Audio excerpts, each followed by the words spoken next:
Probably since I was like, I don't know, 19, I think was the last time I really had a clean shaven face. Well, everyone wants to know what shampoo do you wear? What's your hair routine? That's a good question.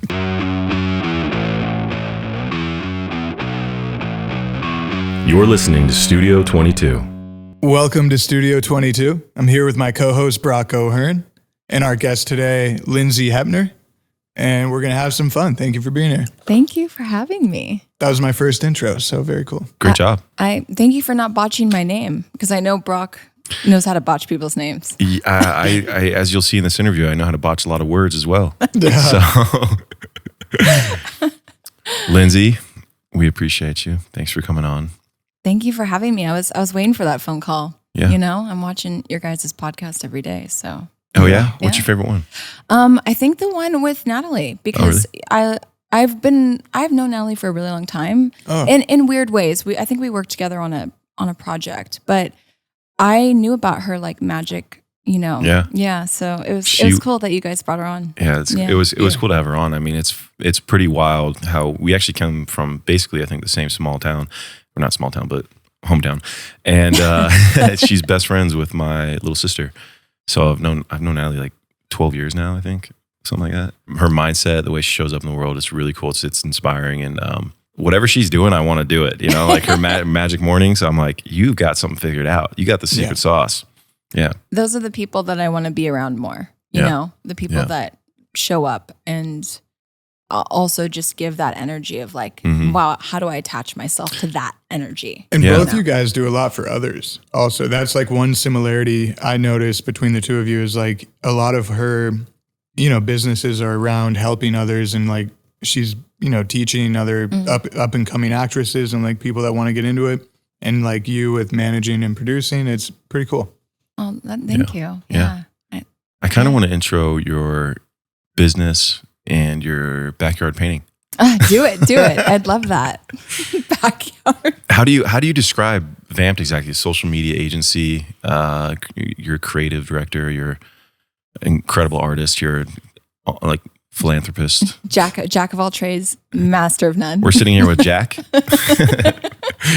I don't know. I don't even really like being called an agency. I feel like I tried to make the agency into a brand, you know, because I wanted people to remember the name and then try to figure out what we were doing instead of like, you know, not ever being seen. You know, I feel like a lot of agencies are always hidden behind people. And so I didn't want that. I'm like, I want people to know us, and then they'll figure out what we do, you know? So I look at us more as a brand. Yeah. Oh, nice. Yeah. Love that. Quick question. How did you come up with the name Vampped? Okay, so really great. We're both from Orange County, and I was modeling for a lot of the surf industry, and I was with Paul Frank for 4 years, and I really became really good friends with the creative director, who is an insane creator. Like I just actually had a phone call with another client yesterday, and they're like, "You know him?" And I'm like, "Yes, he's the best." And he helped me create my name. It was originally with one P. And then he was like, it just feels so off, Linz. He's like, you need to add another P, like your last name, and everyone will remember that you're the founder.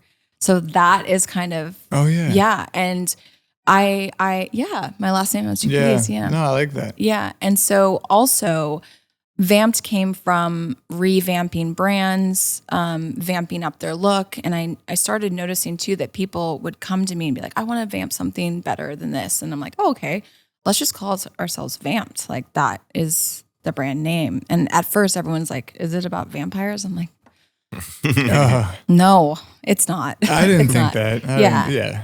So the revamping, and then, that's kind of what it means. Great vampire name.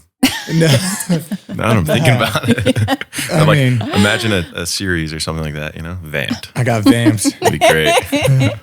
Yeah, and I just wanted, when I was working with John, and John follows me, so I'm hoping he hears, you know, I will always let everyone know that he helped me with the name.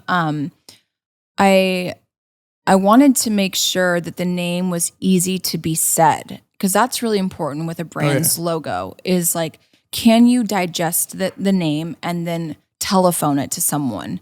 And that was really important is like, what's a word that people can say quickly and remember it and always remember it? Do you have like a very photographic memory? Yeah. 100% when it comes to painting. Yeah. So, see, that's awesome. I can't draw for shit, but like if I see a movie, I can like, even like decades ago, like if I see one frame of that film and if I've seen it, I could tell you the movie.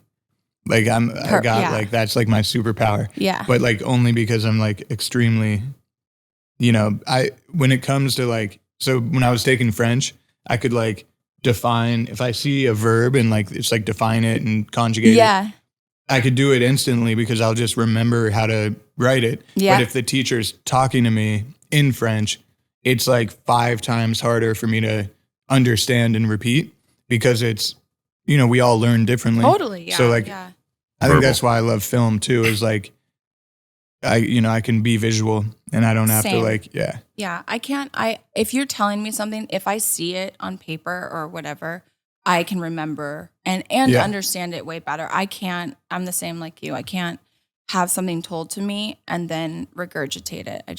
I don't learn that way. So. It's same with people's names. It's like, that's why I'll remember a face and be like, oh yeah, hey. Yeah. But like names are tough. Hey pal, how's it going? Yeah, well usually it's nice to see you again. You get like 5 names at once, right? And then it's like, well, that was in and out, in one ear and out the other. Yeah. I always tell people, I'm like, I'm not going to remember your name, so just tell me twice. Yeah. Just know that. Don't be mad at me. Fair enough. Oh, you're good? Yeah, I was the same way in school. I think auditory, it didn't do it for me, but visually, if you show me something visually, I can either mimic it or learn it right away. And I just remember also learning the way, like teachers would just fly through, lessons. They would just go da-da-da, and then erase. Da-da-da. And I'm like, I haven't processed it yet. But if you let me take my time, like I read very slow, but I'll remember every single word in that book. That's what frustrates me kind of about the school system is when you're a creative, it's really hard to learn in that kind of space. Like, especially like even too when I got older and I became a creative director for someone else, they put me in the sales like area. And I'm like, I don't learn this way. Like white walls and like very, Excel spreadsheets. You can't put a creative there. Yeah. And I feel that that's the same way with the school system. It's like, if you're a creative, it's kind of hard for us to sit in a seat and just sit there and learn the way someone else would be very efficient in that way, And we actually lose value because we're getting graded by our value in class. And if our value isn't being in a classroom, we're already like, if you judge a fish on its ability to climb a tree, it'll go its entire life thinking it's stupid or something. Exactly. I haven't heard that one before. Yeah. You haven't? I have heard that. And it's exactly how I feel about the school system. It's not fair that we're graded poorly based on that. If you look at the way the world works too, it's not this simple formula that everyone shows up as the exact same thing. We all have different skill sets, different gifts, different abilities, and people have innate gifts too. Some people are naturally gifted like Clay, and who also work hard on top of it at their craft, which is, basketball, or if you're an artist, developing that.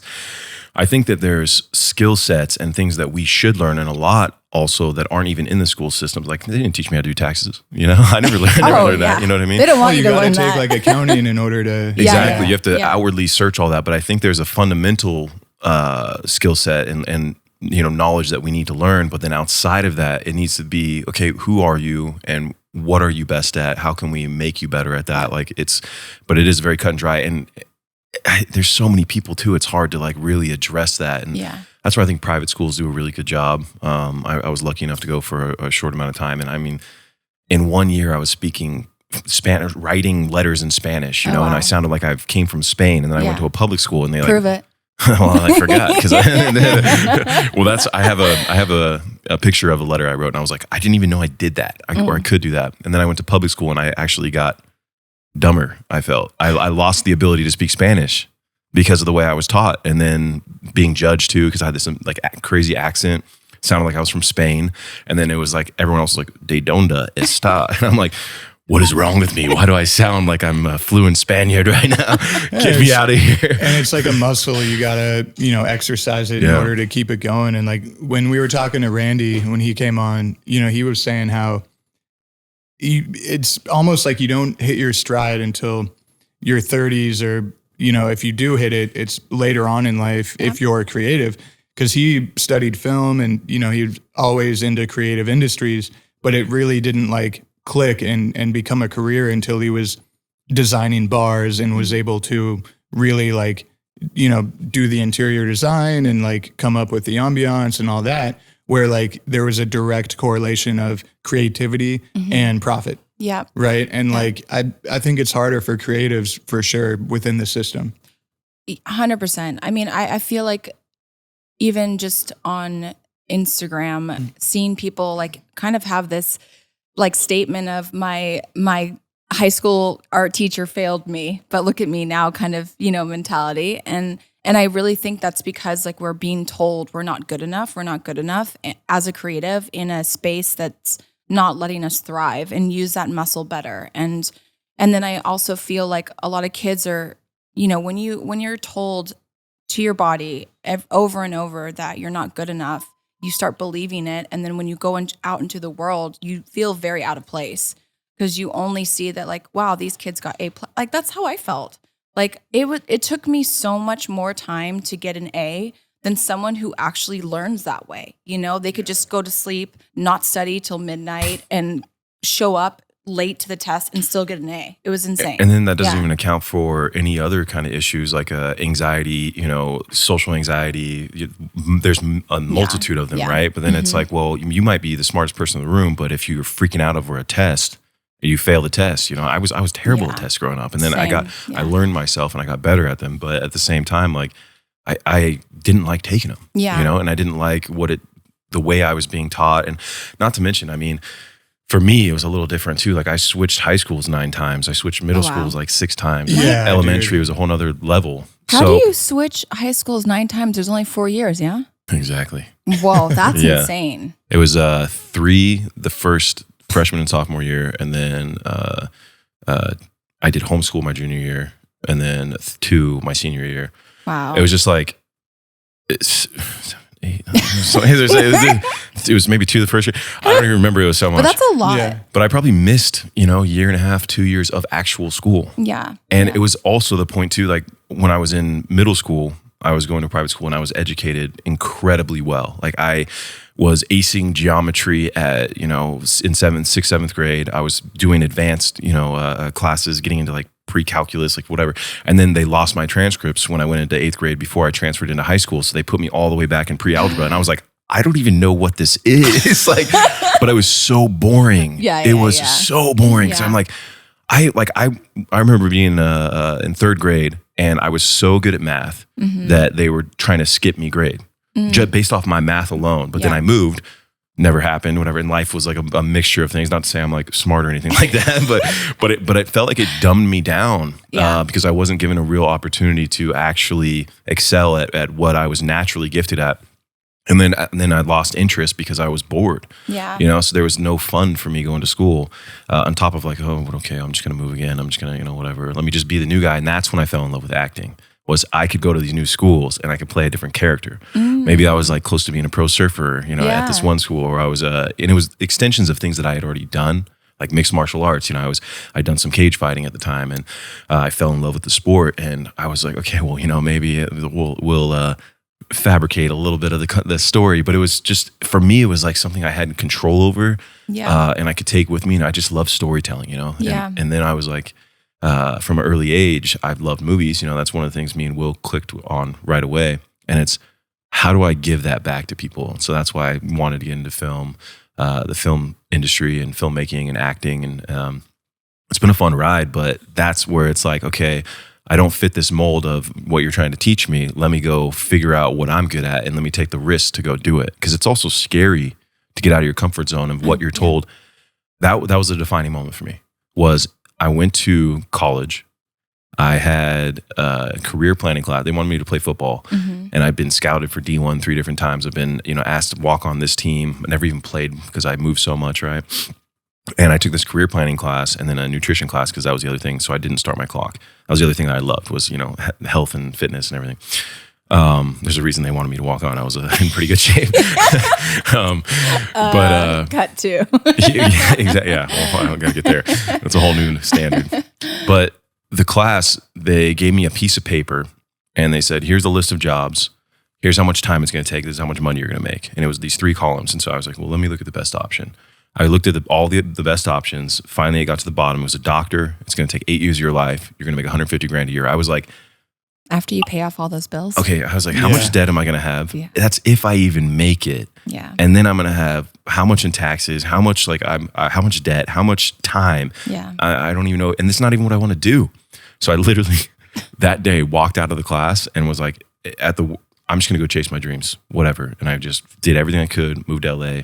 And here we are now doing a podcast, talking about movies, talking about life, being creative. There's so much pressure in the school system, I feel like, because everyone just feels like when they leave, they have to do this, or they're not successful. They're not, going to achieve the right things. I feel like we're just being groomed to think a certain way. And so everyone, when they leave high school, it's like, if I don't do this path, then I'm a loser. And just like even what we talked about before, it's like if you come into an art class, the person that's in history class that gets the A's, there'd be no way they'd have no anxiety to paint a Picasso and do it correctly, It's the same anxiety I would have in math class or, certain subjects that wouldn't come naturally for me. And when I started getting hired for certain jobs for creativity, and I would think outside the box, that's where even too, outside of school, people started treating me like, you can't be outside of the box. Like you're stupid if you think that creativity is going to work. And that's when I started realizing, okay, I need to do my own thing, and started my own agency and doing whatever I wanted to do. No one could tell me that this was wrong. This is how you can't be creative and this is how you should be creative. And I think with that kind of feeling and outlet at the end of the day is so important as a human to be able to go by the beat of your own drum, because people will support you. And that's really important, is to have people around you that support you for who you are. And you don't have to change your identity just to fit someone else's mold. And I have been thankful to have a father in my life that told me to be a black sheep. And when I say black sheep, I mean, just don't follow in line what everyone else is doing just to do it. Like have your own opinions, have your own logic, and have your own mindset for things that are important in your life, because you have to wake up every day enjoying you, and you can't always fit into someone's mold and be happy that way. So yeah, that authenticity is contagious. And like if you're working on something you love, I mean, that's definitely going to show, and people will follow eventually. And like in college, for sure, like if I didn't have majority film classes, I don't think I would have graduated, because it's like, what else? I'm taking like science and all this other stuff. And it's like, okay, some of it I took in high school, but it was more just about like keeping my focus in line, right? I mean, there's so many distractions. Yeah. And like, yeah, it would have been self-inflicted. It would have been like my fault, right? If I like didn't fucking graduate, obviously. But like to have something to focus on, I got really good grades in all my film courses. Mm-hmm. So it wasn't about ability. It was about focus. And, I'd get like probably some C's and stuff in my science shit, but I'm like, I already did this, or, whatever. And like, thank God I was taking majority film, but end of the day, I was able to turn that into a career. Mm-hmm. So like I studied what I wanted to do and then was able to work at it actually before college, in college, and after college with different types of lower level jobs in the industry. But I want to hear more about starting the agency, because that's really, really cool. Yeah, I kind of fell into it because, well, first, I've been a designer for a really long time. And then I went into creative directing because I really wanted to do that. My whole life, I knew I was going to be a creative director. And I also knew that it was going to be really hard to take someone else's job, because when you're a creative director, you're usually that for like 20 plus years. Like they don't, creative directors don't really circulate out with any type of like fashion, lifestyle, whatever. People usually stick to one person. So that was really tough to digest. And I felt like the only thing that would be possible for me to do that is to be my own.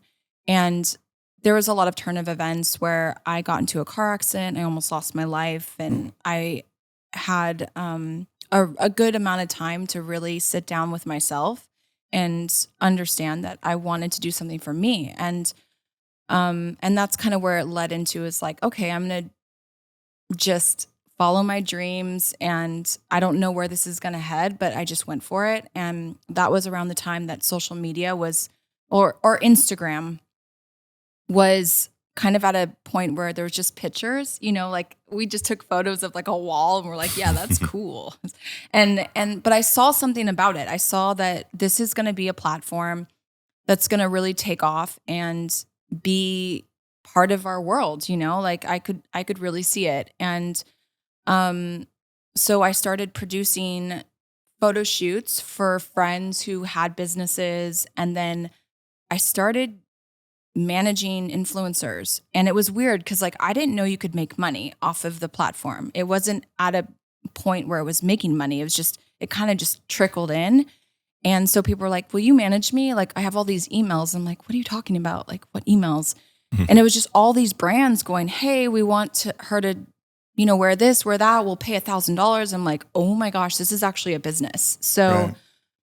I started just accumulating all these people and was reaching out to them and going, hey, can I manage you? And they're like, for what? I'm like, well, do you want to make money off this platform? And they're like, I didn't know you could do that. So that started happening. I started having like this influencer roster of random people who are now actually pretty legit people in the space. At that time, it was just like, who's who. And I was creative directing everything we did as well at the same time. So like I'd bring on brands and we'd create a strategy and then, inject it into the influencers and everything. And our first really big idea that came into fruition was in 2000, like the end of 2014, where we really were trying to push this idea of bringing multiple influencers onto a trip. And we pitched to everyone, Bumble, everybody. And the one person that took a risk on us was San Lorenzo Bikinis. And they're like, you know what, let's do it. Let's take you to Hawaii. Let's do this whole tour kind of idea. Let's shoot the influencers everywhere. Well, that word wasn't even a term then either. It was just like, let's shoot these people. Yeah, let's shoot these people. And it blew up. It was suddenly like an idea that everyone was like, whoa, who are these people? And why are they all together? And what are you doing there? And then we just really became internationally known like overnight. And it was really, really cool because it was like, wow, I get to travel, I get to work. I get to hang out with people I love. I get to pick and choose who I want to work with. Be creative. And do everything that like made my heart and my soul sing, And now it's been almost 10 years, doing this. Been self-funded the whole time. Wow.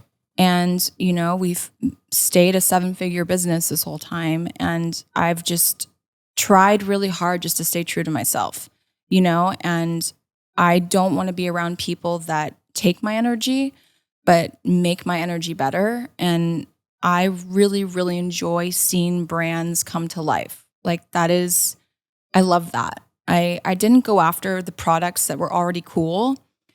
I was bullied when I was in high school. So I feel like I really enjoy seeing brands that don't have a coolness yet and like sitting them at the cool kids table. Like those are my favorite projects because I feel like it taps into who I was. I always wanted to feel important because both my parents split up when I was younger, and I felt like I was left on like my own island, and I had to prove to my friends that I was worthy. And I think that's also why I'm so loyal to people, is because I want to prove like I will be anything and everything for you. Just give me a shot. And so I felt like that tapped into my work life as well. Yeah.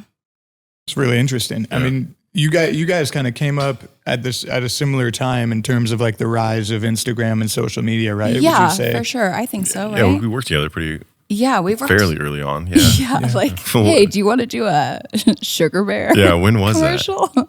I remember, I can't That remember what was year that in was. like 2016, Yeah. I think. Yeah. Which is a really fun shoot all around. You know, it was like a crazy thing it was awesome, I think.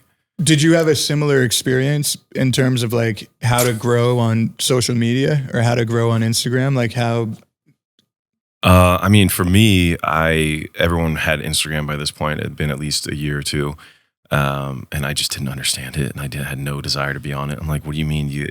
They're like, yeah, you post a photo and then people like it and they double tap it. And then whoever gets the most likes is like the best photo or whatever. And I'm like, why wouldn't you just keep tapping it and get all the likes? I'm like, what are you talking about? Like, why would I do this? And so my friend ended up taking my phone and, they're like, she was so awesome about it. And like their whole family is like my second family. I talk about them all the time with you, Will. She just told me it was going to change my life. I was like, yeah, okay, whatever. That reverse hair bun did change your life. Exactly. But that was it. I got obsessed with how it worked, you know, and I think you do need a level of obsession when it comes to social media and also time. You know, time's a major factor. Like as I've gotten busier, it's been getting harder and harder to do social media. But at the same time, I was so obsessed with learning how the algorithm worked, how what to post, what people engage better with. You learn people better, you learn your audience better. Yeah. And the things that worked at that time don't really work now. But it was this ecosystem of like, okay, how does this work? How do I figure it out? And then how do we make it grow? And so I kept throwing things at the wall. And some things hit, some people really reacted. I built it off fitness in the beginning, and that was, you know, obviously at the time one of my biggest passions, and that's what I went to school for a brief moment. but I ended up trying a couple different things, and it was this random moment of things weren't really going viral at the time. Like maybe some stuff here and there, but the only people I saw that were really famous were famous people, you know, celebrities, movie stars. Yeah. And that's when I was like, okay, let me just brand myself instead of just doing fitness, because it kind of had a cap at the time. So I was like, let me figure out another way to grow this, and it's more in line with what I want to do, which is acting and everything. Well, ironically, I did the most random thing because I just knew I had to put content out that day. And I was like, let me throw my hair up in a bun, and it just went crazy. Viral. Like things, it blew my mind. It was on Facebook, had like 100 million views. My Instagram, like I went from literally 0 followers on Facebook. Someone's like, you need to make a Facebook fan page too at the time. And I had a couple thousand or something on Instagram, posted that video.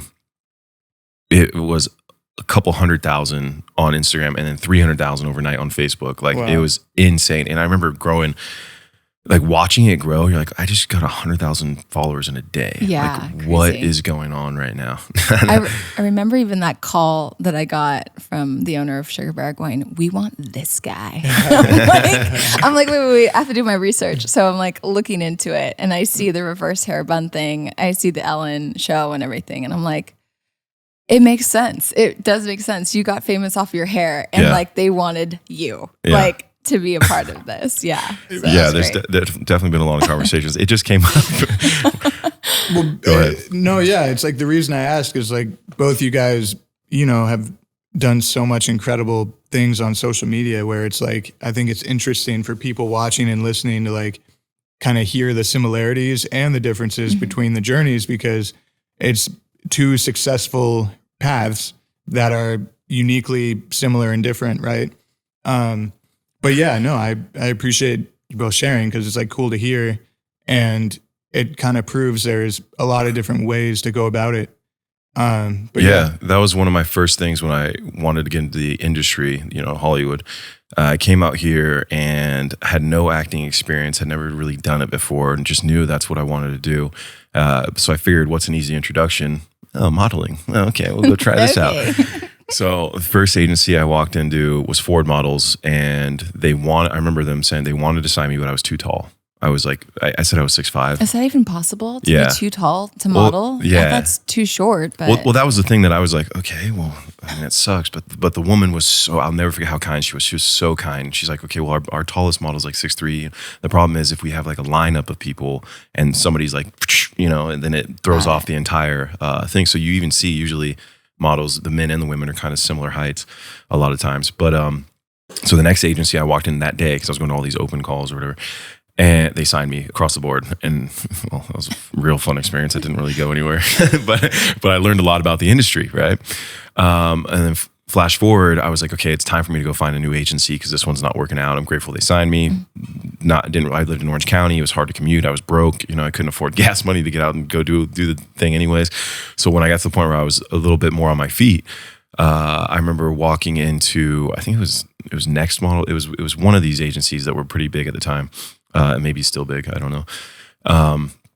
But I had, I think 100,000 followers at the time, and nobody really had followings then. Like very few people, and they're like, people are losing their jobs because of social media. It was happening left and right. And they're like, you can model, we would love to sign you, but we don't know if you're gonna work full time. But what you should do is keep building your brand. And I'm like, my brand? I was like, what do you mean my brand? And I remember walking out of there and I saw this billboard of Jessica Alba and she was drinking this water, and I'm like, my brand. I was like, she's not up there because she's beautiful, even though she's gorgeous. It's her brand. She's up there because she's Jessica Alba, you know, not just a beautiful woman. She just happened to also be one. And I was like, I have to build my brand. I get it. Okay. So I didn't even sign with the agency. I just was like, let me keep pushing and put more time and more effort into this and growing it. And then that's when it started to really make sense for me of, okay, I can actually turn this into a business and I can turn this into whatever I want to, you know, make out of it. And so I started a personal training company, and then that transferred into online, and that turned into brand deals, and then that turned into, you know, trips and working with awesome people, and then acting, and one thing after another. It was funny. I was just filming this show with Nick Kroll a couple weeks ago, and I can't wait for this one to come out. It's so much fun. But they booked me because of my work on The Righteous Gemstones. They saw me, they thought I was a perfect fit for this character they wanted in their show, and it was awesome. But I think maybe the second week of me filming with them, they're like, so Brock, man bun, huh? So they ended up looking up like how I got famous or at the time, and I was like, oh, I'm never gonna get rid of this thing. Well, at least it wasn't a sex tape, you know? Well, I mean, Kim Kardashian has a lot more success than me. I mean, yeah, I think it's also pretty crazy that people think that viral is like a premeditated concept, you know, like the man bun, you didn't know that was going to go off the way it was. And you probably had premeditated content before that going, okay, this is going to do well. The gym stuff's going to do well. And you just never know. Like, I feel like clients still come to me going, okay, we want viral content. It's like viral content doesn't exist in a strategy. It's content that is like, whoa, someone actually really liked this and shared it. And it, you know, it has no form. It can be anything. We talk about that a lot with friends and, you know, influencers in the space. Nobody knows what's going to go viral. Yeah. But some people have a good idea. They know the audience. They throw things at the wall, and they can make 100 videos and maybe one of them goes viral if you're lucky. And that's kind of what has happened with me is, for some reason, the random things would gain traction, go viral, do whatever. Like, I mean, I posted a thing that was on my Instagram story, and I got my normal views on my Instagram story, right? But I posted a TikTok. I don't even use TikTok. And then it was like 20 million views on TikTok. And I'm like, it's the back of my head and me walking. You know, like, this makes no sense whatsoever. Someone enjoyed it. Exactly. And so it's you can kind of try to think, but there's no way to do it. I think if you just focus on bringing your own uniqueness, being you, and being your own creative self, you know, and it's funny for me because my passion is so much filmmaking and telling stories in that medium. And so for me, social media is like, it's not how I feel naturally inclined to create content. Yeah. But then as I'm doing it more, I'm like, okay, I'm at a point now where I'm like, I want to add more value because these people are supporting me. They're following me. They want to watch this content. They want to watch me for whatever reason. Gratitude. I want to give more back to them now. Yeah. And that's where our conception of the podcast, you know, came about. It's connecting more with people, connecting more with the audience, you know, and putting out another form of content on social media platforms and just creating in general. It's just fun to create. And then the people I've met through the whole process has been so much fun. Yeah, I love this type of content, you know, because it's like open conversation. You don't know where it's going to go. And with also the viral content, I think what does go viral is when I was looking at scrolling yesterday and trying to understand what would make sense, because I have to do this brand strategy for this pretty high level client and I have to figure out viral content for them. But what I was noticing that I would stop on is the content that made me want to understand what the end result was and make me watch. And then suddenly I was in this like trance of watching it on loop. You know, I was like, okay, why is my brain wanting to see it over and over again? And I was like trying to dissect that, because I think that's where viral content comes, is like you want to see the end result so bad. And then you want to see it again because you really enjoyed the feeling of it. Yeah. Yeah, that's a good way to look at it. How does it make you feel? Because that's like a good film makes you feel. Yeah. And it keeps you in, and you connect with the narrative, you connect with the cinematography, the sound design, and like each post, if it's a video, it's like a mini film, and you can control all those things. And like, is it good graphic design? Is the composition good? Is the background, the lighting, right? Yeah. Like you can control all of that, the color.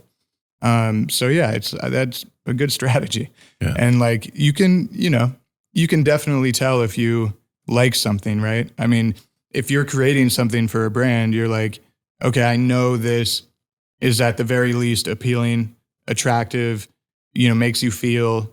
And like, if it goes viral, it goes viral. But like you guys are saying, you can't really control that. Yeah. You can just put your best foot forward for that brand. Yeah. And like make the best post you can. Yeah.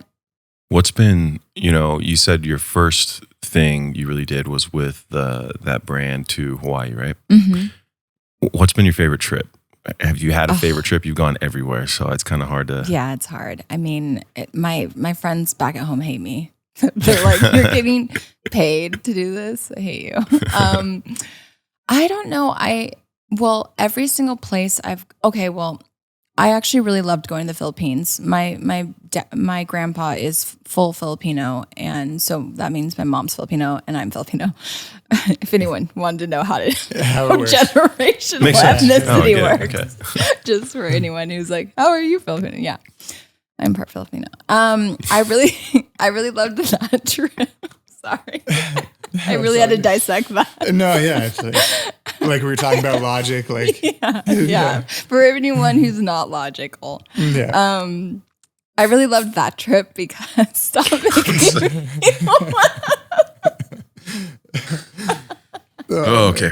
I'm gonna reel it in. Honestly, sometimes my brain needs to stop saying it out loud. Do you think if you have kids, they'll be Filipino? Maybe a little bit. I think that was my favorite trip because we got to swim with whales, like whale sharks, and it was crazy because they were like, if it touches you, you might go to jail, and I'm like, that's not fair. If it touches you, you might go to jail. Yeah. What if it touches me? Shouldn't it go to jail? Right. Okay. Right. It was just such a funny concept. I'm like, only Filipinos. But that was. I try with every single place I go to, I try to do a different sport to remember it, which is just kind of my thing, I guess. I don't know. Like I'll go like, not like, I surf already, but like, just like say like go to Greece, I'll do kite surfing or just to remember every place. 'Cause I've been to quite a few places and you asked that question. Sorry, I'm looking at Will like you asked that question. We're all in the convo together. I just think, I love sports, so I feel like that's my thing. Like if I go somewhere, I have to do something. Why are you laughing? I'm just thinking because I've tried a lot of different sports. I've tried a lot of different things in my life, and I pick things up pretty quick usually.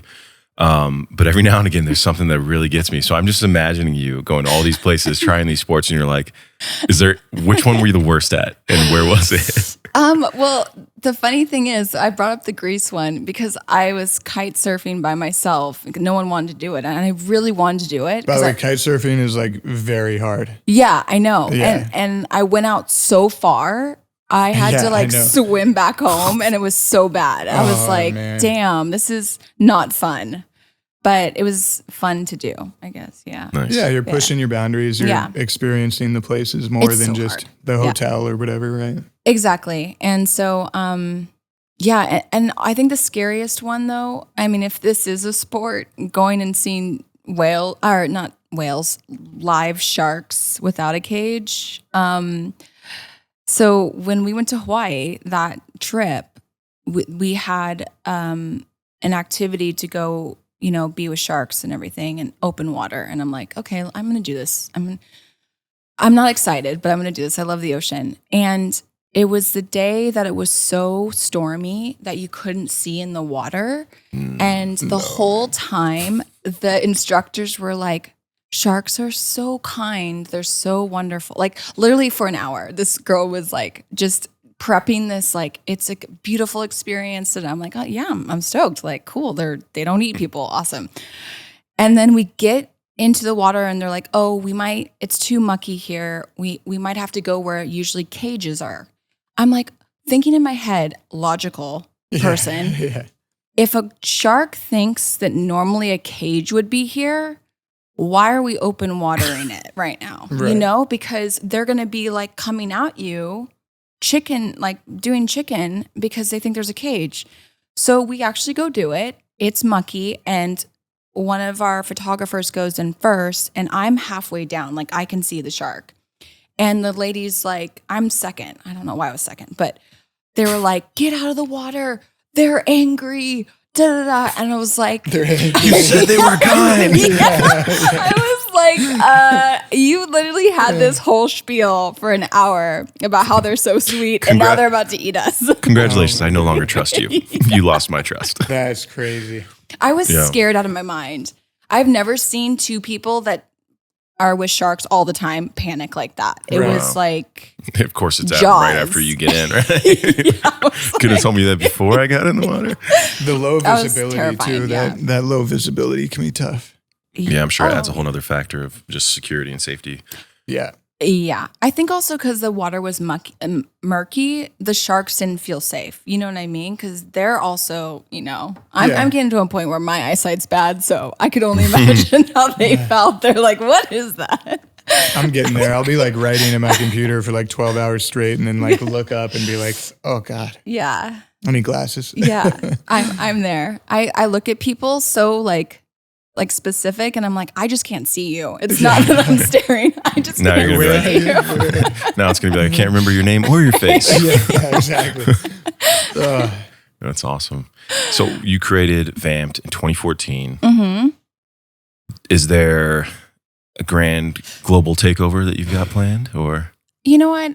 Honestly, I think, and everyone can probably agree with me on this, when you own a boutique agency, you feel like you've been doing it for 50 years, because everyone that is around you is a vampire, and What do you mean? And I mean by like everyone's just sucking as much as they can from you. Money, time, energy, everything. And you really have to have really good boundaries because it can take a hold of you and really like just have you on edge all the time. I talk to a lot of agents and they have this anxiety about waking up and having to fulfill the role of like babysitting and, taking care of people. Cause basically we're in a position of supporting your career, that's a really big role to play, like having to make sure deals go through, having to make sure that your life is better and like all these things. And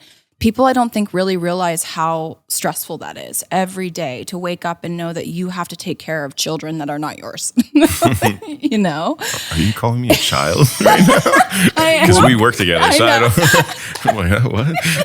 So you guys do like the management part also then? Yeah, right. You do like management and agency. Yeah, we've managed talent for a really long time, and I think at some level, I feel like I've managed everybody at some level, even if it was just a day. Right. I think I've managed everyone and they've come in contact in my life. And that is kind of slowly what I'm trying to pivot out of. And focus on, bringing deals to influencers, but doing what I really do best, which is brand strategy, brand development, creating an idea and a concept.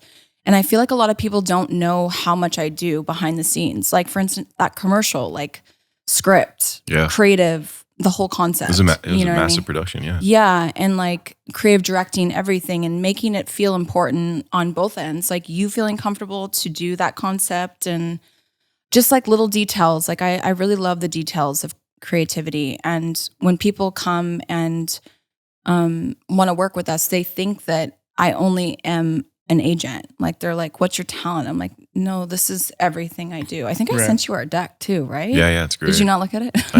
Yes, You're like, great, thanks. I looked at it, okay? I'm the one who asked for it. Thank you. You did the homework. Yeah. And so that is my element. I was asked early on to manage people because I think that also people felt really safe with me. And they felt like, okay, she's not like at the end of the day, if someone doesn't want to do a project, I'm not going to be like, you're an idiot. I want to make money. You know what I mean? Like I care about people. It's money is not why I do what I do. I'm thankful that we do make money, but it's not what makes me live and breathe every day. Like someone couldn't put a price tag on me, and be like, sell your soul. I just can't do it. I have this inner feeling inside that like my purpose on this world is to better people's lives and be a protector and also just be a good person in darkness. And that's what I know I'm supposed to be here for. So, yeah. Yeah. I've talked about this with Will too. And we've had so many great convos as well. You're somebody that's been consistently kind since the day I met you. Thank you. And it's always been fun hanging out with you, talking to you. We get caught on, I feel like we'll have a random convo or question for each other, and then it turns into a 3-hour convo, Like, my pre-workout ran out 2 hours ago, but this is an awesome conversation, And I also feel too that I like to show up in life as like, why am I here? What am I doing? So if there's a conversation sometimes, like I've had that happen so many times. Like, I go to the gym all the time. This is just an easy example. I'll go to the gym. I've got my plan, my strategy of what I've got to do to better my own life. But every now and again, I get stopped by somebody. I get a phone call. Something happens, and I'm like, okay, why am I having this conversation? Mm-hmm. What is my role here? Am I supposed to teach somebody? Am I supposed to be taught something? Is there something bigger here? Is there supposed to be, or is it just supposed to be like, let me get back and focus on what I'm supposed to do? Yeah. Whatever that purpose is, I like to take those moments and really have those conversations. And through that, we've had some awesome, really incredible conversations, and it's been so fun getting to know you as well as we do now, and exciting to see what you've done, what you're doing, what's coming next. Us working together has been so much fun. And so I think like some of the conversations we had too, and not to go too far back, but you said that, there's a lot of stress and anxiety, or I don't know if you use anxiety, but there's a lot of stress in showing up for these people the way that you do. I'm curious, as somebody who, always tries to find a better way to better my own life so I can show up better for other people as well, and myself. Yeah. What do you do, or do you have anything that you do to help, mitigate that stress or relieve it or whatever it may be? I've definitely done a lot of work on myself lately, and for the past couple of years. I got a trauma healer, which was really, really important for me because I wanted to identify where these triggers came from, and that really released a lot of things for me. I can actually recognize a trauma in someone else and myself and identify it, and then not get so mad about the situation because it's like, oh, this is a me problem, this is not this person's problem. I'm just seeing something in them that is ricocheting back to me, affecting me, how it did maybe in school, maybe from my mom or whatever. And I'm owning it. And I feel like once you identify trauma, you can actually be okay to apologize. For so long, I was so prideful and like, I'm never going to apologize. And now I'm like, I actually want to apologize. I want to find ways to better myself in that way. I think another thing was really having boundaries on people. I don't have to answer everyone at a time that like so quickly, you know? If they can't respect that I have boundaries, then that's their problem. It's not mine. You know, it's something in them that feels like they need someone to show up every second of the day. Like I can't show up for you all day. You don't show up enough for me. And I also want to be around people that mirror me. Like I used to always give and give and give, and I was so depleted, and I got Lyme disease from that depletion of my own self, you know? Like I was just so weak because I was giving myself up to everyone else and not even like appreciating myself at the end of the day. So I think boundaries are very important, and also understanding what is giving you life and what is sucking from you. And that was one of the things. I stopped trying to manage everyone. I realized that was sucking a lot of my life out of me. And so when I turned the coin to, I'm just going to reach out when I have a deal for you and I'm really excited, it kind of alleviated a lot of things. Like I woke up and not had to like panic, you know, that someone's going to call me and like, where's my deals? Now they're excited to hear from me because all I'm doing is giving them deals and not like feeling like they're watching every day go by and I'm not getting them work, you know? And then I feel like at the end of the day, I just want to do something that is enjoyable, and that's being creative. And I think just, you know, listening to your inner gut is really important. I think people are like, no, you might not be right. I think that your gut is always right. I hands down think your gut's always right. It goes off because it's warning you at all times. So, yeah. That's definitely a lesson I learned in my life as well, where I had to learn how to be selfish. Mm-hmm. And I don't mean in the sense of like me, right? I think I was always giving myself, my time, my energy, my money, my whatever I was giving. And I would get to the point where I've gave all of it and I have nothing left. Yeah. And what I learned was you have to be selfish enough so that the next time you give all of that, it doesn't even affect you at all. It doesn't hurt you. It doesn't come back and, you know, drain you or whatever it is. And it's still constantly a learning process, right? When you learn yourself, you learn how you show up in everyone's interpersonal relationships, or friendships, and, you know, working relationships you have with people. It all plays differently, right? Mm-hmm. And we have to learn each other and how we show up. But it was to the point where like, look, I need this time for me to go check in, you know, with myself, and I need to get centered again. I need to get grounded so I can come back and be a better version. Otherwise, you're going to take, and then it's only going to cause friction between us, right? And it can hurt us like in the long run, and the friendship and, you know, working relationships, all that stuff moving forward. But yeah, that being selfish enough to be unselfish to where it doesn't hurt you, I think was a major learning factor for me. And, you know, we've talked about it, about teaching people how to treat you, right? I loved that moment when I first heard that. It was so big to me, so profound, and it sounds so simple, right? But if somebody doesn't treat you right, even if they're not treating you bad, if it's not right for you, you don't think it's what you deserve, it doesn't work for, you know, you and where you're at in your life at that time. If they don't teach you that way, well, then you need to do one of two things. You either need to get rid of them, put them at arm's length, do whatever it is to like, you know, we need some time until this gets figured out, or maybe we just aren't supposed to be in each other's lives, whatever it may be. And it's hard to do. There's family, you know, there's friends. It's not really an easy process. But if they do teach you, if you do teach them, they can come on board, and then that changes your relationship moving forward. And then it takes like that toxicity, it takes the pain, the trauma, all that stuff, and that you're both willing to work on that together. And it's an equal partnership. It's not a give and take, right? Totally. And to add to that, and I'm very much an open book about everything in my life. I had to put that boundary on my mom. Me and my mom have been best friends forever. Obviously, not obviously. Some people don't have a relationship with their mom, or, you know, it's estranged. But me and my mom have been very, very close for a really long time. And when I started tapping into this trauma, I noticed that me and my mom weren't on the same page, that I was bleeding out a lot to make our friendship good. And I had to actually put a 3-month hold on our relationship, which was really hard for my mom, because my mom, you know, the older you get, I think the more you're like pushing down the trauma. You're like, we're avoiding that, obviously. And we both went to the same trauma therapy and built our relationship better. And I'm the reason why I'm saying this and speaking this out is because I think it's important for people to understand that even if it's a family member, it doesn't mean that you don't have respect and boundaries for yourself, like that was really hard for me to not talk to my mom for 3 months, and it's probably going to be really hard for her to hear this right now. But it was hard for me because I need to understand that the only way it's going to adjust and the only way someone's going to mirror you is if they see what it feels like not to have you there. And I have such amazing friends in my life, and my friends always say to me, I know what I'll get with you. You know what I mean? There's no like vague gray area with you. Like it's black and white. Like I can trust you. There's loyalty, everything. You stand for what you stand for.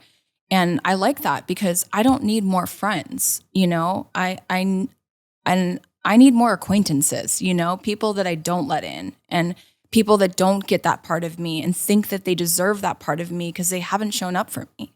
And in this industry that we're in, I feel like everyone gives the best of themselves and they don't get anything back, and they wonder why, they think there's a friendship, and it's like, no, it's a one-sided friendship. And I've just learned I don't want that anymore. I'm okay with walking away from a friendship if it's not really a friendship, Absolutely. So, yeah. That's why I love hearing you talk about like taking care of people, because you don't hear that a lot in entertainment. Right. So like, I love hearing how like protective you are of like the people you work with, because I mean, they must love you for that and appreciate that a lot. Right. Like for sure. Yeah. And it's when they mirror it, I want to go above and beyond. And it's not even just like talent.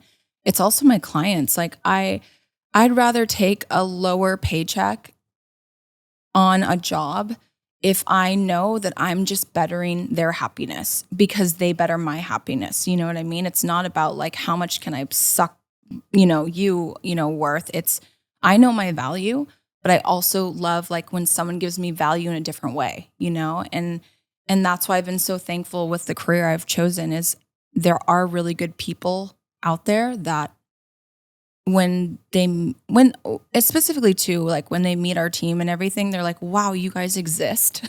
Right. Like, it's like, whoa, okay, cool. Like I want to get to know people. Most of my Zoom calls are literally how we talk. Like, I don't even think we talk about work until like the second meeting. Cause like we're talking about our cats. We're talking about like what doctor I should, give them. And, I've given you some. Yeah. Like that's how my team runs, is like, how do we help you? Not on like a business level, but on like a friend level. And like, then you kind of see how people really treat their business, because I don't think there should be a drastic change in how you are as a person and how you are as a business owner. And if there is, that's very scary that there's a Jekyll and Hyde with work, money. Well, it's the balance of like not too much emotion, but you have to care. Yeah. Right. So it's like managing that and making sure you're not over emotional about something, but also you're involved and you're experiencing it. But I mean, we had a conversation the other day about, he was like a YouTuber, and he was basically, he like films content for clients in a similar way on a smaller scale than you guys, but essentially saying like, he'd work for all these big corporations and that was 98% of his business. And then over the last like 10 years, it's like 2% of his business. And like the majority of his clients are social media people. Mm-hmm. And it's like, that is the way the world is going and has went. Mm-hmm. So it's pretty cool that you were like on top of that, you saw it through. And now, like, that's just what companies want and need, really, frankly. Yeah. I think that also is a true testament to the companies and the people that do have hyper success, as well as if you look at it, it's kind of like what you're talking about with the school system, where you might think that, here's the random box we're going to put you in. But the truth is, when you dive into the authenticity of who you are and how you show up in the world, and that translates into your brand, people see that, especially now more than ever. Yeah. Information is more readily available. It's easier to access, and the real stuff behind the cracks that maybe we never got to see or hear before, especially on, platforms like podcasts, I love listening to them, because then you get a real deep dive into the people that are doing the things that are moving the economy, moving the world, mm-hmm. moving social society, but then they're doing cool things too. And so you get to dive in of like, oh, that's my favorite therapist ever who's talking to, Joe Rogan, and they're talking about, XYZ, like, what did I just learn? Or neuroscience. I've learned things to help, sleep hacks and, stuff that helps show up in the world better. But those are the things that I think if you have an authenticity to your true self, and then it is in line with what you're doing, there's no way that you're not going to have some form of success. I just think that it's the way this thing works, I also too, I like sleeping at night. You know what I mean? Like I don't want to ever think that I have to look behind my shoulder, like over my shoulder thinking I did something wrong. And it's not how I work. And I'm thankful that even too during the pandemic, I feel like more and more people wanted connection, right? And they wanted more authenticity. Oh yeah. And that was really amazing because it's like, oh my gosh, great. I can be myself. And that was around a time that I actually had to start doing our sales. I've never done our sales. And so I was like, oh my gosh, I have to be this certain way. I have to act like a salesperson, like everyone hates that person. I'm like, I don't want to be that person. So I kind of went on to the idea of like, okay, I'm going to just try to be myself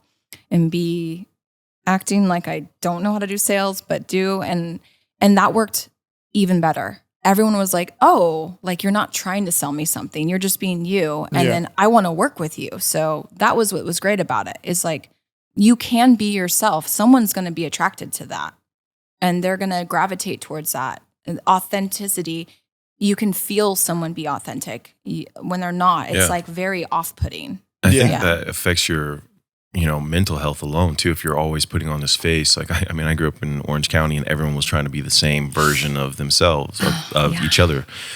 And I remember the first time I wore like cowboy boots or something like that. And I was like, I love country music. No one really loves country music at the time, especially not in Orange County.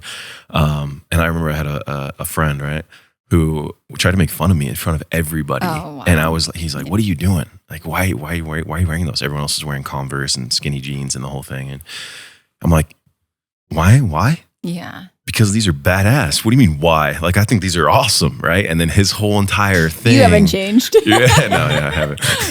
Cowboy boots, baby. Yeah, exactly. And so it changed his perception of that, right? And then, through time, it's been cool to see a lot of people kind of gravitate towards country music and, Stagecoach is so much fun.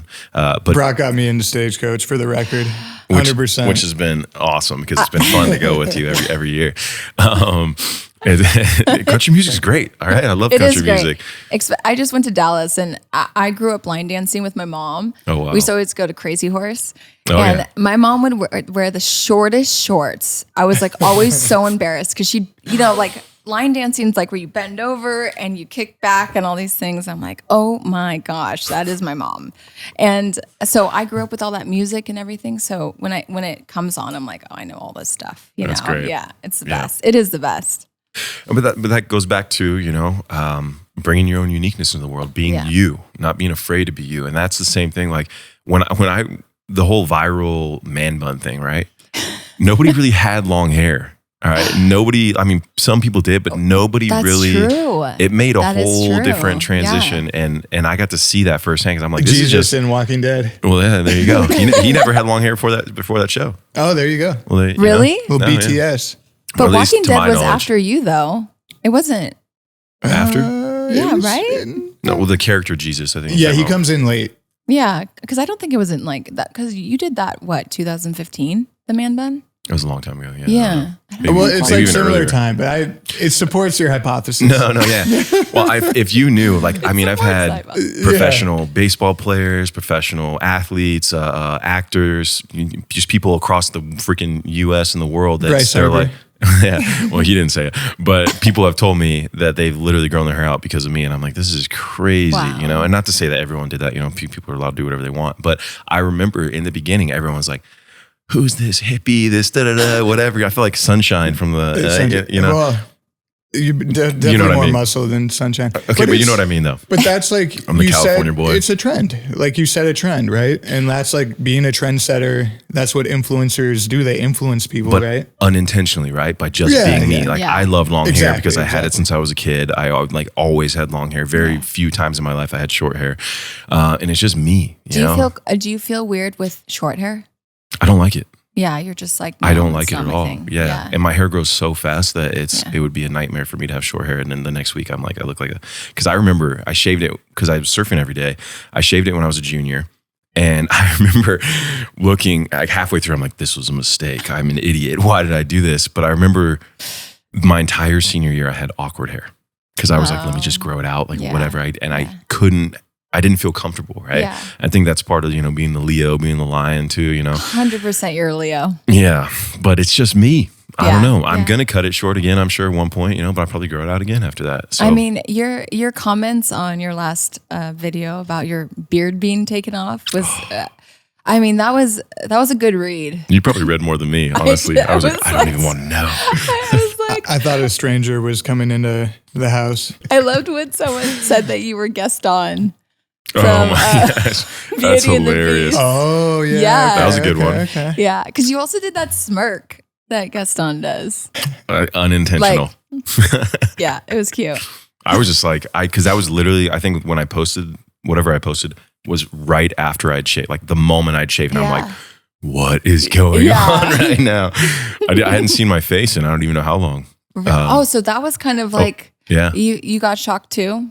Yeah. In the mirror, you're like, whoa, that's not me. Essentially, I mean, it'd been basically a little bit over a decade. I shaved it one time, but I went straight into surgery the next day. So it literally was me for 2 weeks in a dark room recovering. What do you mean surgery? I had a deviated septum for like a decade. Oh. So I was just healing I'm like, off that's that. not your face? No, this is my face. It was non-cosmetic. Yeah. But it was the first time I could breathe. And got it. but yeah, it's so for probably since I was like, I don't know, 19, I think was the last time I really had a clean shaven face. Well, everyone wants to know what shampoo do you wear or use. What's your hair routine? That's a good question. Tail and mane. What's that? Or mane and tail. Mane and tail. No. That's a brand? So I had a buddy in high school with long blonde Mane hair, and Richard Gelb, and he was a good dude. I was from Marin, but he was a good lacrosse player, good defender, even though I would always score on him. The long hair slowed him down. So yeah, exactly. He had like long blonde hair, and he literally used horse shampoo, mane and tail. Mane and tail's horse. Yeah. And I'm like, you are insane. I thought it was like just because he's like a nature boy or something. Yeah. But I don't Sunshine. know. Does it Maybe work? there's a Did secret. it work? It reminded me of I've heard it. I've that never used movie. it. Yeah. What's that movie? It Well, works. it's coarse. Their hair is like really coarse. So Yeah, that would exactly. make sense to like soften it. In the movie Blades of Glory, he has like the comb and he uses mane and tail in that movie. Hilarious. Yeah, Will Ferrell's That's character amazing. uses it. But Do anyway. you use mane and tail? I don't. Yeah. What do you use? I got secret weapons I'm not allowed to talk about. Oh yeah, that's like a big reveal. That would have to be that. Wait, We'd have to do really? an entire podcast on I've got the reveal. I've got a 10-year plan. 10-year plan. Hey, my hair's really healthy for how many colors I've done. You have great hair. My hairstylist is like all about keeping good hair intact. That's Who's true. your stylist? Her name's Lauren, and then I also have another one, Spence. But Lauren's the one that like, because I'm a weirdo. I'll be like, I have black hair Really? now. I can tell. I'll be like, I want to go blonde tomorrow. She's like, okay, this will To be. the time. Yeah, I'm so extreme. My hair was orange, red last year. Yeah. For a year. Was Yeah. it last I feel year? I like feel like it you- wasn't that long ago. Well, for a year, as in last year, Okay. and I've only had this color, I think, maybe a couple months. And it was like Yeah. I feel like Twice as I've long. seen you blonde though, right? Yes. Yeah. I was super blonde. People don't even believe me. I have to like show them that I was blonde, like Yeah. full blonde. No, I remember that. Yeah. Yeah, I remember you're like bragging to me how your hair's so much longer than mine. The next day she cuts it all off. I'm like, not anymore. Not Yeah. anymore.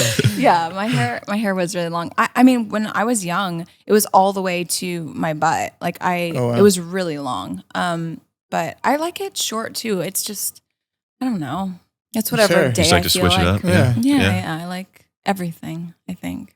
You got to experience everything, don't you like? Yeah. I feel like you're a different person, you know, like Oh, yeah. for me, colors make me feel like I'm like an X-Men, and I love X-Men. So like my dad grew me up on like superheroes and stuff and painting them and drawing them. So I always enjoyed feeling like I was a different superhero. Speaking of art, speaking of comic books, Oh, you yeah. read Kane last night. Okay. I was reading it and then also like taking photos and sending them to Brock and being like, I love how you went from a baby on a doorstep to 1,000 abs overnight, just eating elk Well, it's basically. not overnight. It's on the next page, but it's a 25-year jump. But it was just, I loved how it was just like The quick, I was deep into this like baby being, given up and didn't understand why, because the narrative didn't tell you yet, and then straight to Hercules, in one page. It's that wow factor. We want to get that page flip. Oh, it was actually amazing, and honestly, I love the name and I grew up with comics, so I just love everything about it, and your hair in here is just on point. I mean, Mane that and tail. was high-end real estate. He uses mane and tail for sure. Absolutely, for him and his horse. What does Kane use? Absolutely, man. Yeah, that's but yeah, I'm actually excited to read issue 2. If Brock doesn't tell me the whole thing before it actually comes out. So issue 2, all the colors Don't are worry. finished. Will.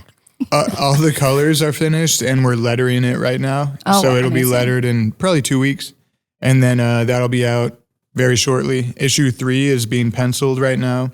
We have the McKenna spinoff in production. The female character on the left. Oh, I saw the female. I love how her butt was like the first thing that was like in just the first. Yeah. Well, I know your issue better than you do. Well, I don't think it's the first. Let's go to the McKenna thing. I don't think it's first. It was literally like at a bar with a butt shot. Well, there is a butt shot, obviously. It's her sexy introduction. Do you like how thorough I am with like? Absolutely. Yeah, I thorough or judgy. It's what are you? Wait, here it is. Hold on. Here. That's part of her allure, though. Honestly, when you really read the story, this is her. Hey, it's Kane's butt too. It's not just it's a double butt, right? It's a man butt too. Wait. We're equality. It's equality of. This is such a good depiction of like how it is. Like you're dirty, like your boxers are kind of showing or whatever. Yeah. But this was like overly sketched out of like. So her character is like a femme fatale, like Brock said. Like it's a part of the plot why she's kind of putting on a little front. She uses her assets, no pun intended, to help her situation. I just love how her thong is like very Alexander Wang. Actually, Alexander Wang did. There you go. She's stylish too. Yeah. So I didn't write the thong. The artist put it in. Really? And I just didn't take it out. But we did take it out. Yeah. We did take it out like in other parts though. He like tried to add it more and more. Like we're like no.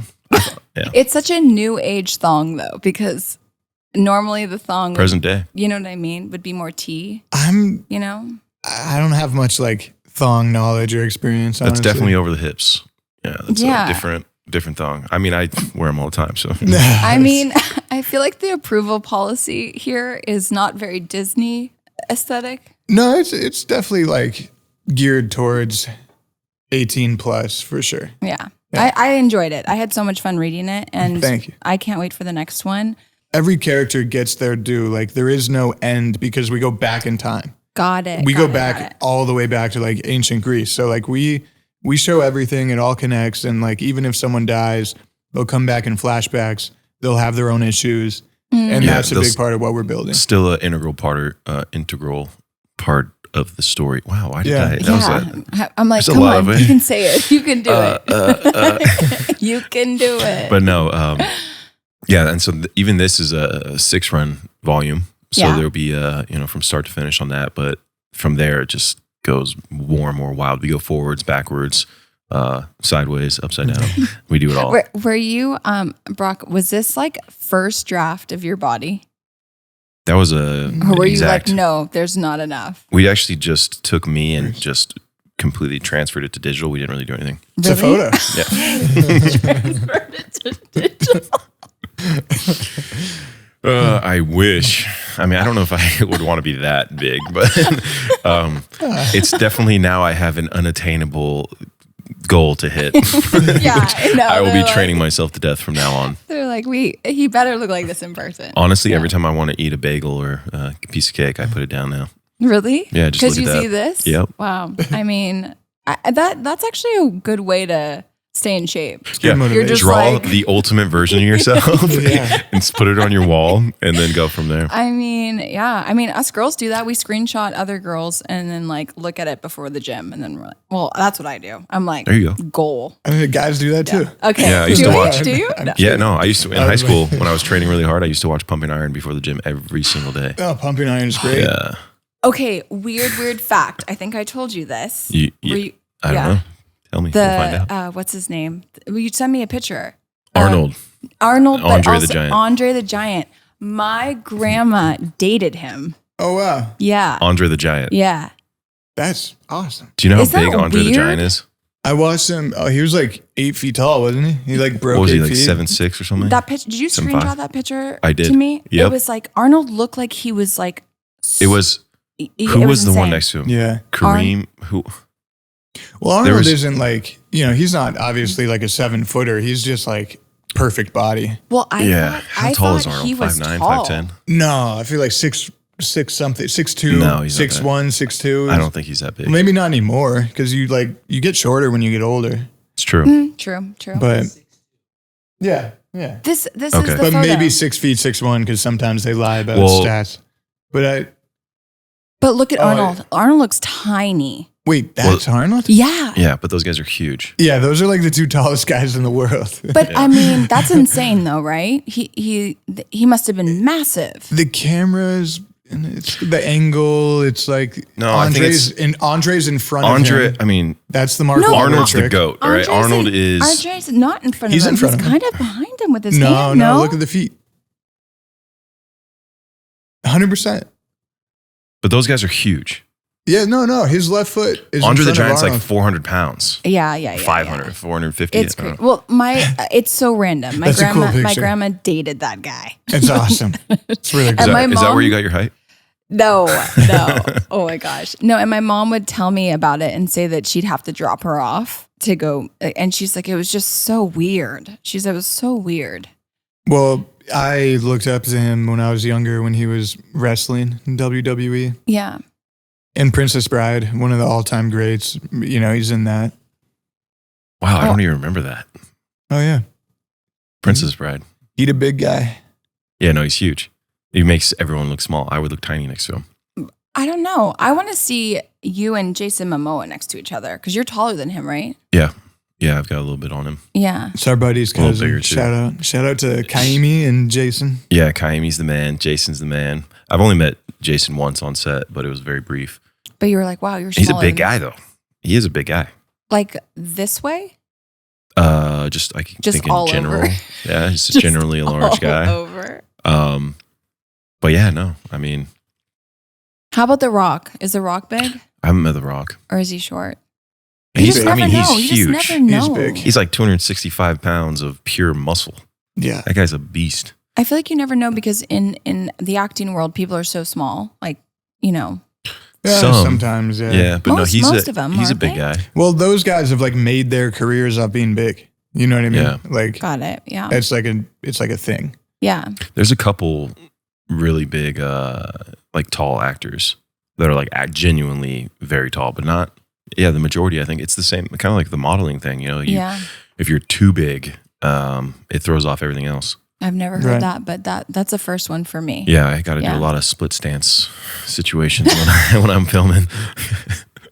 For honestly, it's Wait, actually pretty funny. really? Yeah, Like yours in the because you want to get the eye splits? lines right. You know. Yeah, for sure. I think I just saw that with Natalie Portman and Chris Hemsworth. So he's 6'3", and she's like 5'4" or Yeah, she's something tiny. tiny.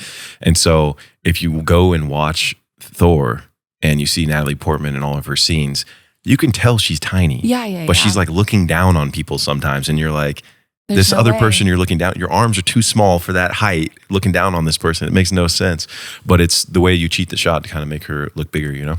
When you're doing that, and I'm just really curious now, when you do like split stance, do you feel like you're more off of your character? Because I feel like the way you stand is kind of Oh, yeah. imitates how you feel, you know? So like if you're doing that, I feel like it like would feel Good question. feel wonky, right? I mean, that's the job of the actor to make it real, right? Yeah, that's true. That's how good It's you have to be. definitely, if you have full freedom to move and to do everything, it opens you up. Yeah. I think that 100%. So if you're stuck, planted in a position you can't really move around, Yeah. and then it's already a little awkward, because I mean it takes a little bit of effort to stand in a split squat, depending on how wide your stance is, but it takes And your some pants. effort. Yeah, exactly. Well, sometimes I'm not wearing pants in these shots, so there's not much I can do about that. The last thing I was not wearing pants, I was wearing a skirt. But yeah, no, it definitely throws you off as far as your mobility and movement and stuff like that. But it just depends on what the scene is and what you're trying to get across, and just having fun with it, being free. That's the whole thing. It's like you have to get out of your comfort zone. You have to get out of your own way, and then become that character. And what would that character do, regardless if you can see the bottom half of them or not? Yeah. Because they're not filming me standing in a split stance. I mean, that's pretty much what happened with all the Zoom calls at home for the pandemic. Everyone was not in a business suit. Yeah, Everyone was in boxers. Business from above and party on the bottom, like a suit version of a what is it called? You like sweatpants and a button down. Oh yeah. And the best is when you like accidentally get up because you have to like grab something and you're like, dang it. So, yeah, it's you the saw my vulnerable side. business version of a mullet. That's what I was trying to say. Yeah, that's great. Yeah. My little brother had a mullet for a while. I always wanted to do a mullet. Really? I think I could pull it off. I mean, Mullet and a mustache, just because. honestly, Yeah. my favorite comedian is Theo Vaughn, and I like him. I love how he's like, he's just so interesting. Like the way he like talks about things and like where he's from. It's just like you can't even make this up. What he talks about, and it's such a it's from like a very innocent perspective too. How he says it. I think that's what makes me laugh all the time. It's like innocence as how he describes things. His like euphemisms. I cannot talk today. These are really big words. Honestly, I know. I'm shooting above my pay grade right now. I was talking about how much school I missed, and now it's showing right now.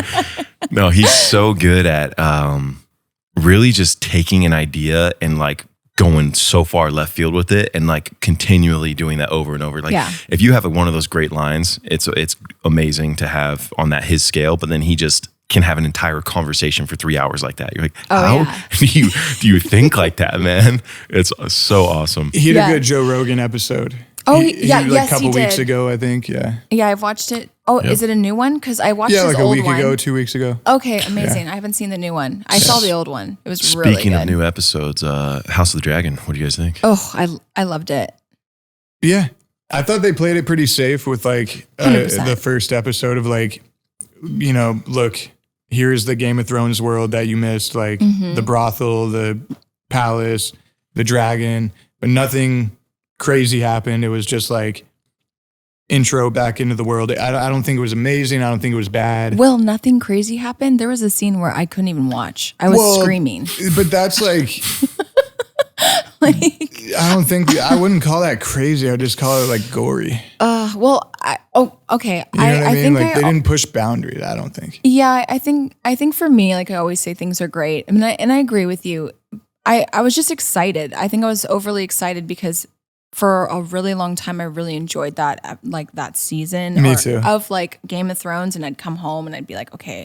And I've always been into medieval stuff. Like I love Gladiator, I love Braveheart. Fucking great films. And those are films like I feel like people are really trying hard to recreate, and you just can't. You need Mel Gibson. Yeah, you just need. Hey. By the way, my homeopathic. Let me shave again. That's Mel Gibson. I'm here. Yeah. Cool. Same people. Well, I see. It's interesting because some people are like very positive, like I miss Game of Thrones, and some people like me are like, well, I effing hated how they ended Game of Thrones. Oh, same. So I have this horrible taste in my mouth of like watching it again, and I'm like, why am I even watching? Like I hated how they ended it. But like, if you look at all the extraneous factors of like, they didn't have George R.R. Martin to finish it. They didn't have the books. It was just Dan and Dave going off script and messing it up. But like now George is like back on the case with this. Yeah. And like this feels more like Game of Thrones than the last season of Game of Thrones did. So like I'm giving it a chance. Absolutely. Like I'm excited to see where they take it, but seems like they're playing it a little safe, but we'll kind of see how it goes. I think also too, maybe they're playing it safe because anyone that didn't watch Game of Thrones, because I know a lot of people didn't really enjoy the beginning of Game of Thrones, and they're like, it's really deep character building. And But the first episode is so good. It's so good. But I love deep character building because then you really get intimate with everyone. Like you feel like you're losing your own father, and you feel like you're losing your own friends, you know, when they're getting slayed every episode. Right. But this one was hard for me in the perspective of the character building, because I don't think they built as deep as they did initially with the Game of Thrones on this first episode. And also, it's also trying to get back into, these aren't the people that you loved and like rooted for, and these are new characters. But I really loved the brother. So I was about to say Matt Smith. Oh, he stole the show. He stole the show. Yeah, he's so good. And he's kind of like, and the funny part is like he's not a hero archetype. Like it seems like he's a villain. Yeah. But it doesn't matter because he's such a good actor and people liked him so much. It's like, yeah. He was like the reason why I was watching, for sure. Right. Yeah, he was great. Do they have a set number of, episode seasons, I guess, that they're going to do with this that we know of? Or is it just like, let's see how the first one does, and if it turns into the next Game of Thrones, it turns into the next Game of Thrones? I don't know, but I had to purchase HBO Max for a year. Just for this. Oh, wow. My accounting team called me. They're like, is this a fraudulent purchase? I'm like, nope, it's not. Game of Thrones is back on. Oh my gosh. No, I mean, that's like why we do it, to get subscribers. Yeah. I mean, 100%. Shout out to HBO though. Oh, Yeah. I mean, it was like $14.99 or the whole year for cheaper. And I'm like, this show better be the whole year. And better keep going. Yeah. No, No, that's awesome. I think they have like 9 episodes, something like that planned, and then see how it goes. I don't know if they committed to 2 seasons yet. I'm not sure. Probably after the 3rd episode, they'll know. Yeah, I Depending mean, on the viewership. I mean, the first one, was like a set the record. Yeah. The Snow actually cried when it was over with. Did you see that? I was watching all the behind the scenes and stuff, and I forget the actor's name. That was Kit Jon Harington. Snow. Yeah. He actually was like really emotionally devastated that the show was over because he was so involved at every level. It's funny too, like a lot of these actors and actresses, like they wanted it to be over so they could kind of move on to other stuff. And it's like kind of like the classic example of like Captain Kirk. What's his name again? The famous actor who played Captain Kirk in Star Trek. I wasn't a Star Trek fan. He's like the most famous. Sorry, everyone. Who cares Yeah. about that? Michael Shatner. Okay. William Yeah. Shatner. William Shatner. Yeah. Where it's like, dude, you have like, you're a part of the biggest franchise ever, and you want to leave it. And then like, he didn't have his, crazy successful career after that. It's like, just ride it out, man. Do 30 seasons. But it's also like it's tough from 007. Yeah. Daniel Craig is the Same best thing. guy ever. Oh, he's No, but amazing. he will watch wanted to that leave over too. and He over. was getting bored of like doing that too. Well, Yeah, it's been out a while. okay. I was like, can I say? Yeah, you I'm can. kind of nervous. You looked at me with the comic book, like, Don't ruin it. ruin it. Daniel Craig is dead. Well, trying to understand it from maybe even the actor's perspective too. It's like you've done this thing, you've done extremely well with it, and as a creative, you want to go create and tell a different story. Yeah, But at the same time, you have massive success in something, and it's like maybe who knows what I'm thinking of it too. Like I would love to be a part of something like a Game of Thrones or Star Trek or whatever it is. But then it's like, well, is this my life for the next 10 years? I don't get to tell that story about, Cain, or I don't get to tell the story about, You're Frodo forever. Yeah, exactly. It's kind of like, do you feel stuck? And I think as someone who is creative and an actor and you want to have expression, you want to be able to tell story. And if you're stuck telling one story, even if it's a great story, it's not really liberating. It's not really freeing, I think. But it's like, to a degree. I completely agree with you. It's all creative choices and like creative freedom. But like, if it's the only career where it's like, I'm going to make less money doing something else. Yeah. It's like, it doesn't make sense in terms of like a business strategy instead of like, I'm going to keep this $1 million an episode paycheck and ride it out.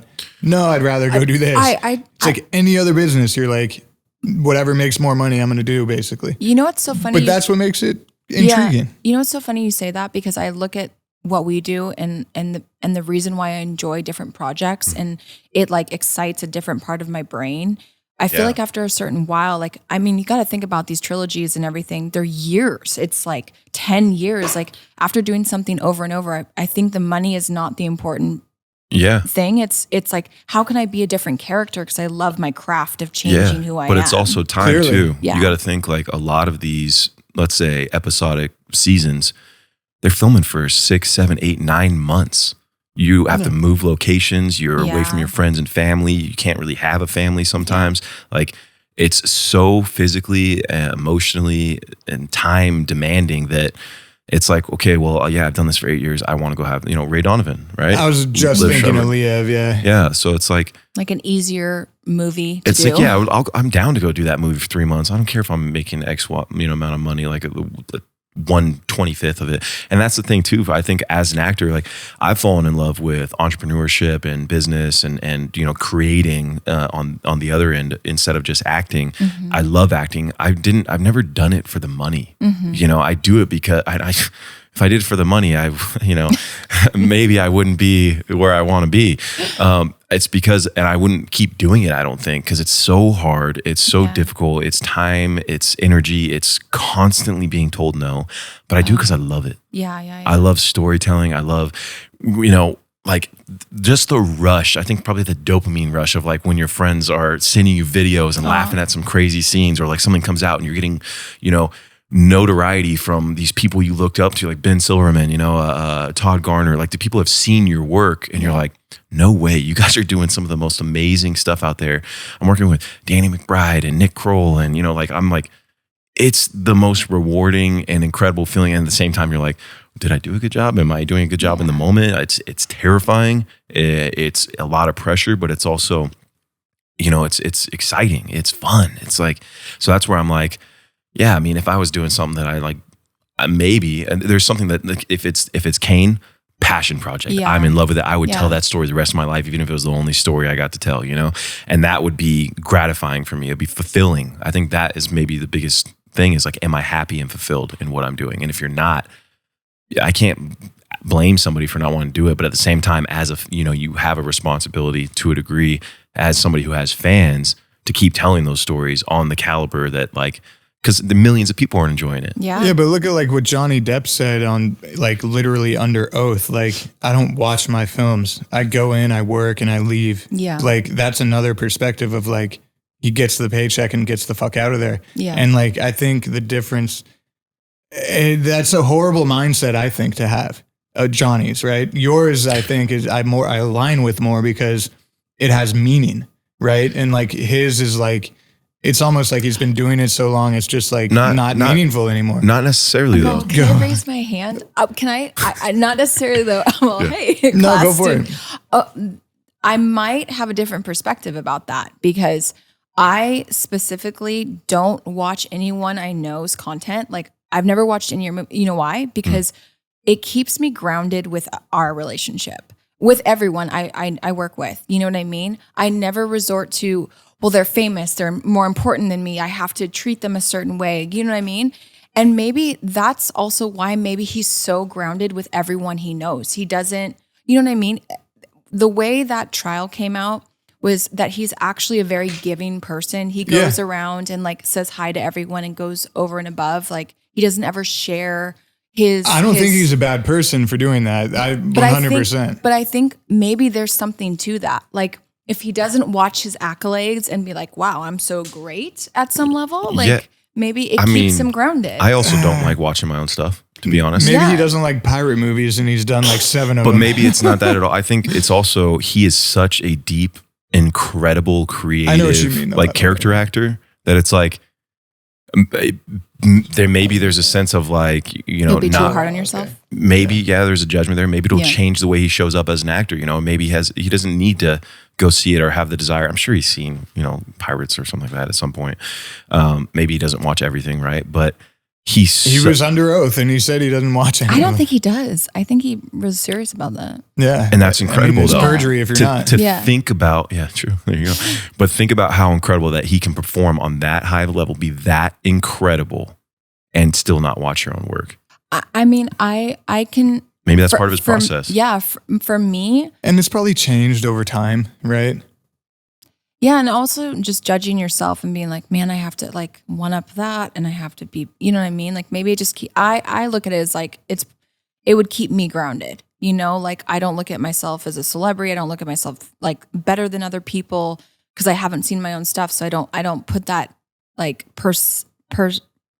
perception in my mindset, you know. Well, that's how I thought about it. I'm thinking too, like think about how unique each one of his characters are too. You know, they're so unique. So I think if he's digesting his own work constantly, maybe I don't know this, you know, but maybe this is not the fact at all. But I would think for me too, I would try not to pull from any one of those characters, and if it's not in your scope of view, you're free to go be something else, that thing to its farthest degree. But I don't know. Yeah, I mean that's an interesting way to do it. And I can understand it, but at the same time, I don't understand it. I guess. But no, and the reason I brought it up is like we all have our own different perspective. I mean, look at like what we just heard, right? There was like 3 different perspectives about basically the same thing of like content creation. So like that's the great thing about creative industries. It's the great thing about hearing different perspectives, and like I love it. And there's nothing's right or wrong. Yeah, no one way to do it, right? He's like, guys, I hate movies. yeah, exactly. That's why. No, but I agree with you. It has nothing to do with his character. I don't think he's a bad person for doing that. I just think it's different. But we're at like over the 90-minute mark. That was great. 222. It was fun. Brock wanted to name the podcast Snuffleupagus, and I was like, dude, it's too hard to say. It's not too late. Really? Did you want that? Yeah. Snuffleupagus? Absolutely. Why wouldn't I want that? Okay. Yeah. Learning something new every day about you. You would remember it, wouldn't you? I would. That's a word I have actually in my Rolodex of words. So I use it all the time. See, we couldn't do it because I could never pronounce it. So I would love for you to spell it right now, though. No. Come on, try. It's impossible. I can't. I can't. It's a made up word.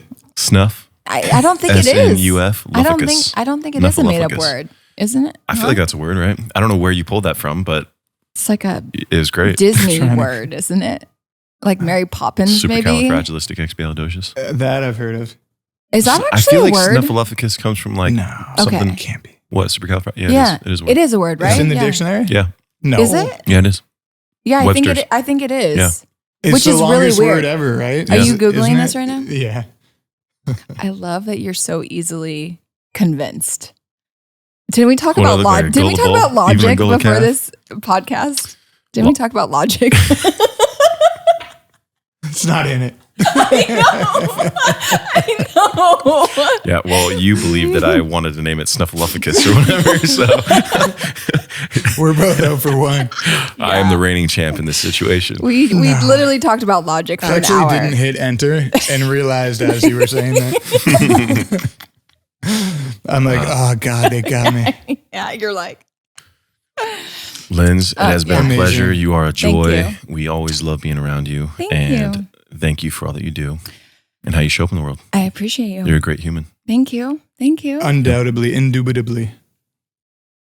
Until next time. Yes. Thank you. Bye. Thank you for watching. Don't forget to drop a like if you enjoyed the video. And subscribe and hit the bell for a whole lot more to come. Thanks for tuning in to Studio 22.